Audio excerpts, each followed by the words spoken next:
Assalamualaikum warahmatullahi wabarakatuh. Pagi anak-anakku semua, kelas 8 MTS Nahdlatul Muslimin. Kali ini kita ketemu lagi dalam PJJ pada pertemuan yang kelima.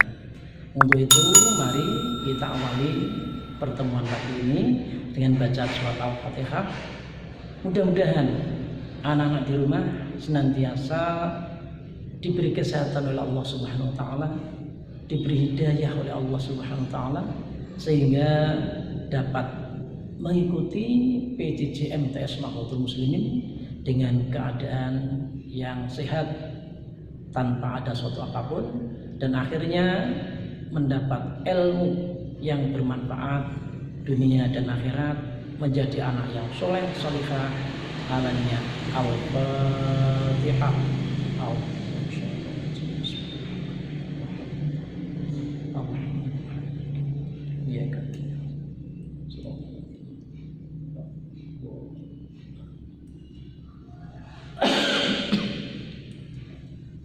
Anak-anak semua, ini merupakan PJJ putaran yang kelima, ya. Dalam putaran kelima ini kita masih membahas tentang meraih bahagia dunia dan akhirat dengan hidup menjauhi gaya hidup materialistis, hedonis, dan konsumtif. Temanya masih sama dengan yang kemarin, ya.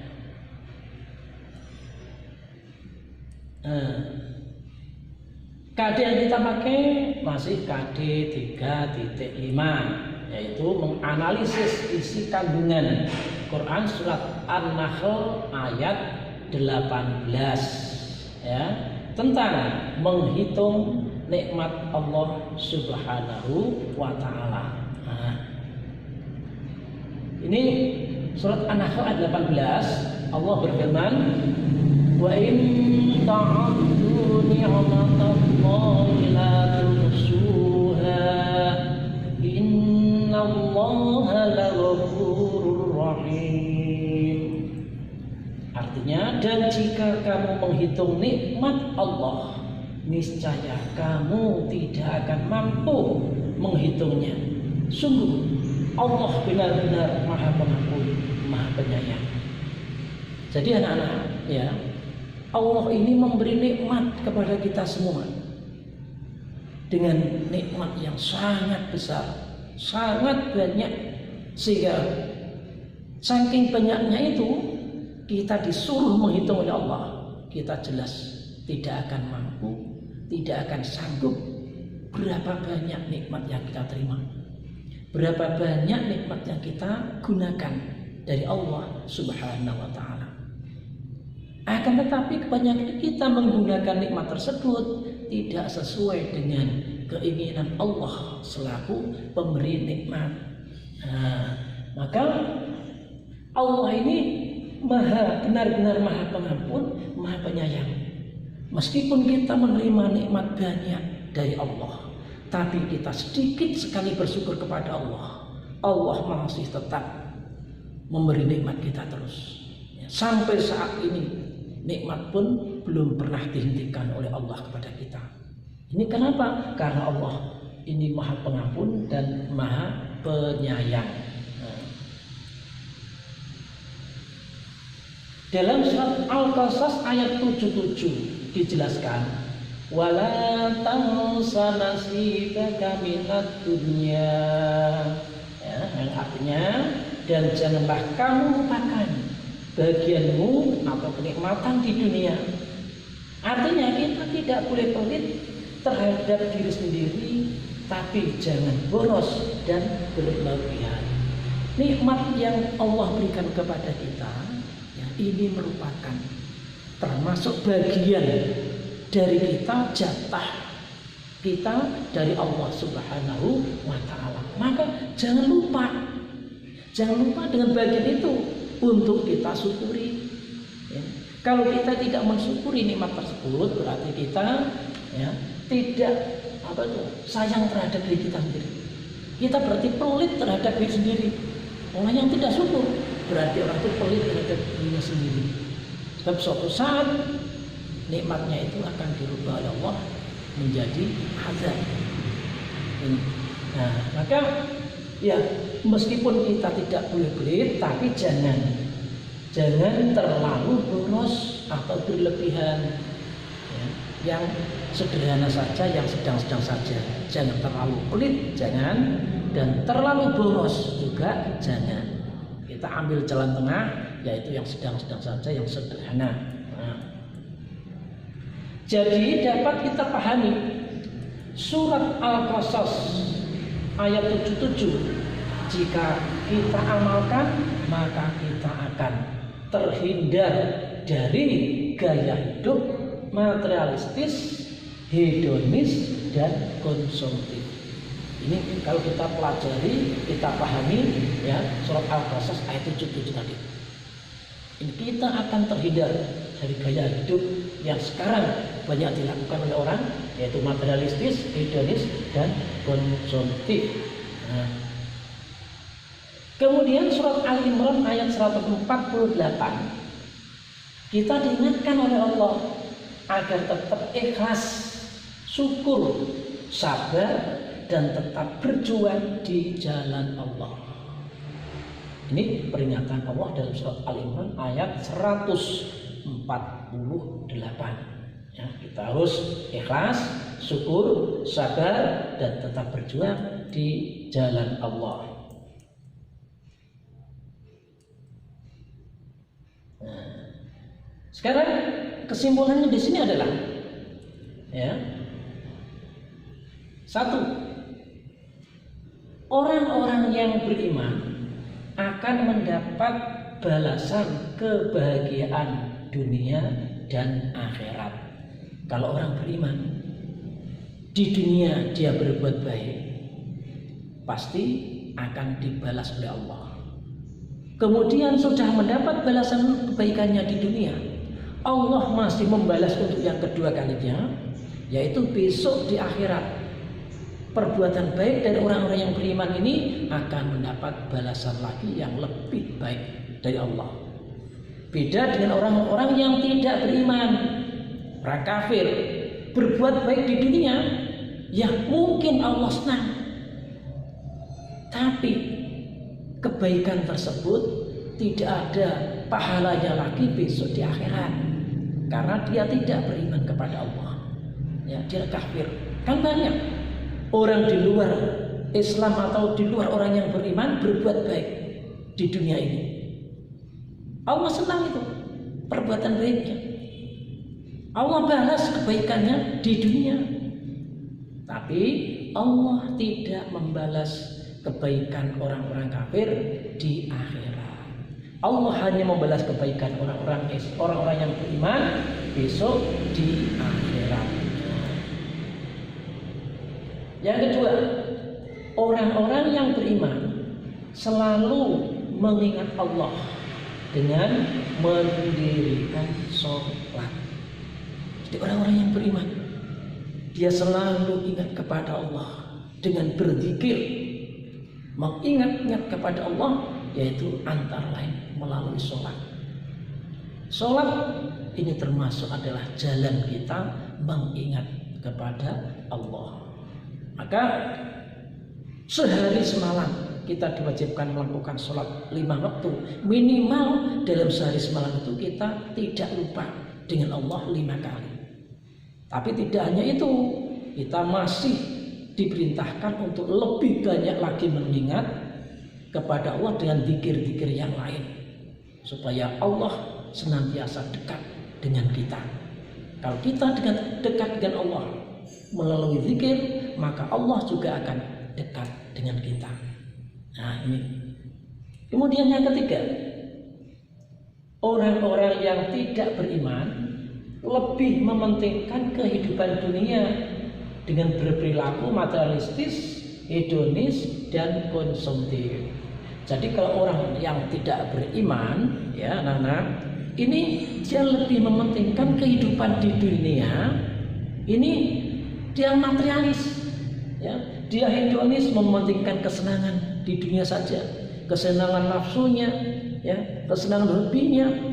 Kemudian dia konsumtif, menghambur-hamburkan hartanya membelanjakan sesuatu yang tidak begitu dibutuhkan. Yang penting belanja terus menghabiskan hartanya. Kehidupan semacam ini yang tidak disukai oleh Allah. Ya, ini kebanyakan kehidupan orang yang tidak beriman, yang lebih mementingkan kehidupan dunia dengan perilaku materialistis, hedonis, dan konsumtif. Kalau orang yang beriman, pasti dia bisa ambil jalan tengah. Harta yang dititipkan oleh Allah kepada kita, kita gunakan dengan kebaikan. Ya, tidak kita hambur-hamburkan, tidak kita buat gaya hidup yang materialis dan hedonis, tapi kita buat sesuatu yang bermanfaat buat orang lain, ya, yang bermanfaat buat agama dan bermanfaat dengan siapapun. Ini harta yang kita miliki. Ya. Yang keempat, Allah mengingatkan bahwa kehidupan akhirat itu lebih utama. Jadi peringatan Allah, walal akhiratu khairul laka minal ula. Kehidupan di akhirat ini jauh lebih utama, kata Allah. Maka jangan tinggalkan kehidupan akhirat. Kita hidup di dunia ya perlu kebutuhan-kebutuhan untuk menopang hidup kita di dunia. Tapi jangan lupa, kita masih punya satu harapan lagi, besok hidup di akhirat. Harapan ini jangan sampai tidak tercapai, jangan sampai gagal. Kalau toh kita gagal di dunia, jangan sampai kita gagal yang kedua kali, yaitu di akhirat. Ya. Nah, anakku semua. Yang kelima, anugerah yang telah Allah berikan harus digunakan untuk menuju kehidupan akhirat. Jadi anugerah yang telah diberikan oleh Allah berupa harta benda dan lain sebagainya, kesehatan jiwa kita dan lain sebagainya, ini mari kita gunakan untuk menuju kehidupan kita di akhirat, supaya kehidupan kita di akhirat yang kekal dan abadi ini lebih bagus daripada kehidupan di dunia yang sedang kita alami ini. Yang keenam, kita dapat memenuhi kebutuhan pokok, sandang, pangan, papan dengan rezeki dari Allah Subhanahu wa taala. Tetapi jangan boros dengan berlaku hedonis dan konsumtif. Kita hidup memang butuh sandang pakaian yang baik. Kita butuh pangan, makanan yang bergizi. Kita butuh papan, tempat tinggal, rumah yang layak, yang nyaman ditempati. Ya. Tapi dengan rezeki Allah itulah kita jangan berlaku boros, jangan berlaku hedonis, memenuhi keinginan nafsunya, dan berlaku konsumtif. Segala sesuatu dibeli, mentang-mentang punya uang banyak. Nah. Yang ketujuh, dari sebagian rezeki kita harus berbuat baik kepada orang lain sebagai tanda syukur kepada Allah Subhanahu wa taala. Sebagian rezeki kita sedekahkan, kita infakkan kepada orang yang membutuhkan. Masih banyak orang yang butuh bantuan atau pertolongan dari kita. Maka semampu kita, ya kita bantu orang-orang yang membutuhkan tersebut. Nah, sebagai apa? Sebagai tanda syukur kita kepada Allah Subhanahu wa taala yang telah memberikan rezeki kepada kita. Yang kedelapan, harta yang Allah anugerahkan jangan digunakan untuk berbuat kerusakan di bumi. Ini salah tidak? Ya, jangan sampai harta yang telah dianugerahkan oleh Allah justru malah buat kerusakan di bumi ini. Ini berarti apa? Tidak menggunakan harta dengan baik, tidak menggunakan harta sesuai dengan Allah yang memberi harta tersebut. Yang sembilan, Allah tidak menyukai orang-orang yang berbuat kerusakan. Jadi kalau ada orang yang berbuat kerusakan, betul-betul Allah sangat tidak suka. terhadap orang tersebut. Maka bagi kita semua wajib hukumnya yaitu untuk berbuat baik terhadap orang lain dan jangan menimbulkan kerusakan di bumi ini. Sebab bumi yang kita pijak, yang kita tempati ini butuh perawatan dengan baik, tidak malah dirusak yang mengakibatkan kita yang sengsara sendiri. Nah, sekarang anak lihat ada kisah Qarun di dalam Al-Quran. Ini perlu kita amati, kita cermati supaya kita nanti tidak bangga dengan kekayaan apabila sedang menjadi orang yang kaya, dianugerahi rezeki Allah yang banyak. Ini contoh kisah Qarun. Qarun ini yang terkenal pada masanya Nabi Musa.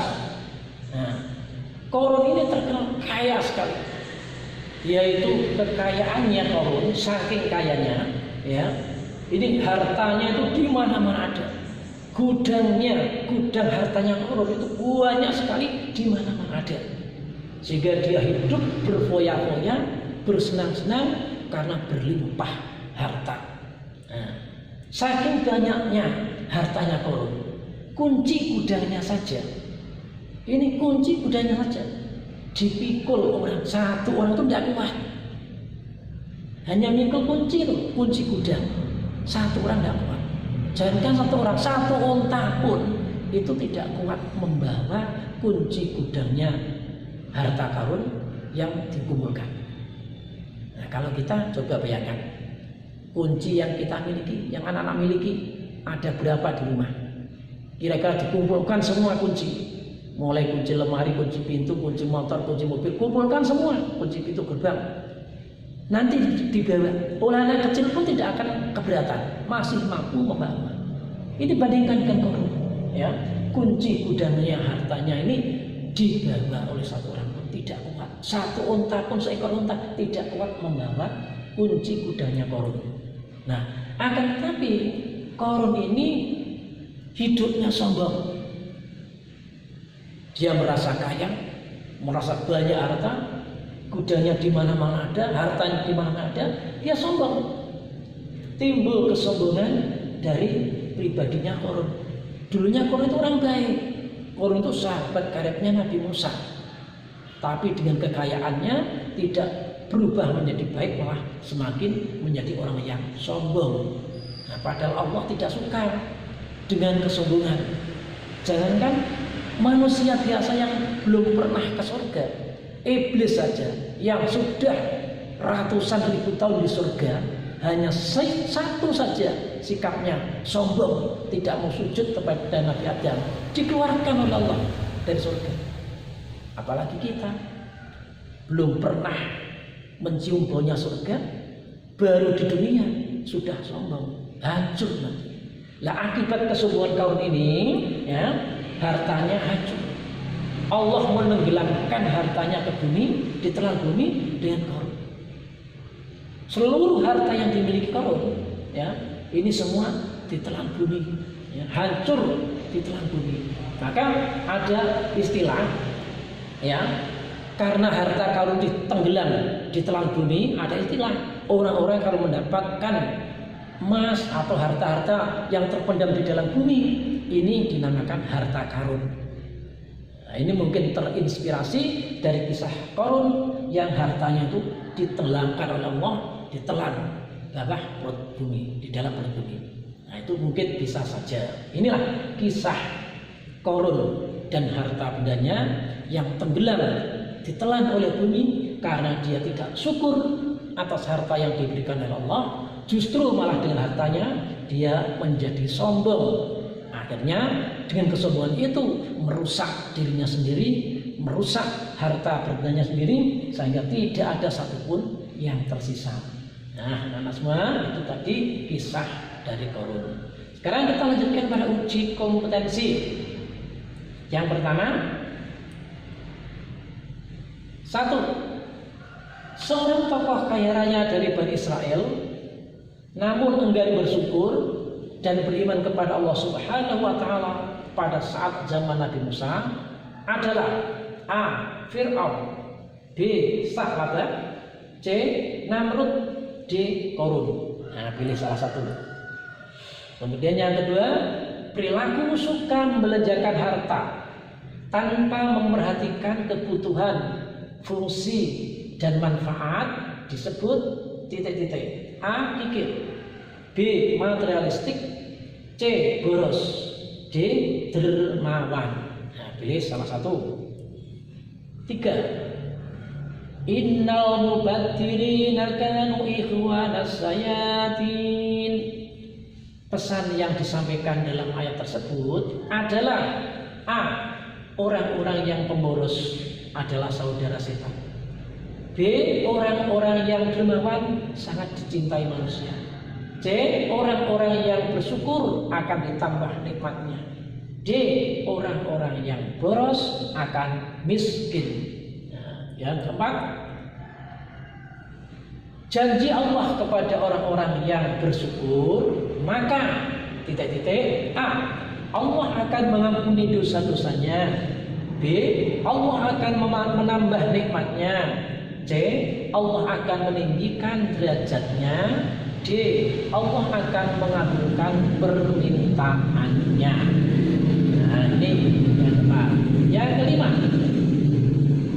perilaku buruk yang mengutamakan kesenangan dunia sebagai tujuan hidup disebut titik-titik. A.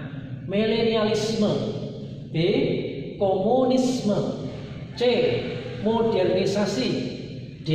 Hedonisme. Nah, pilih salah satu jawabannya, kemudian kirim ya sebagai tugas anak-anak di rumah. Nanti insya Allah menjadi nilai harian untuk anak-anak.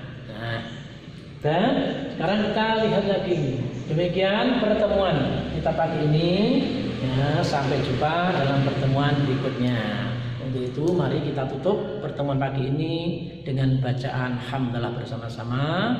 Mudah-mudahan apa yang kita pelajari senantiasa menjadi ilmu yang bermanfaat bagi kita semua. Alhamdulillahirabbil alamin.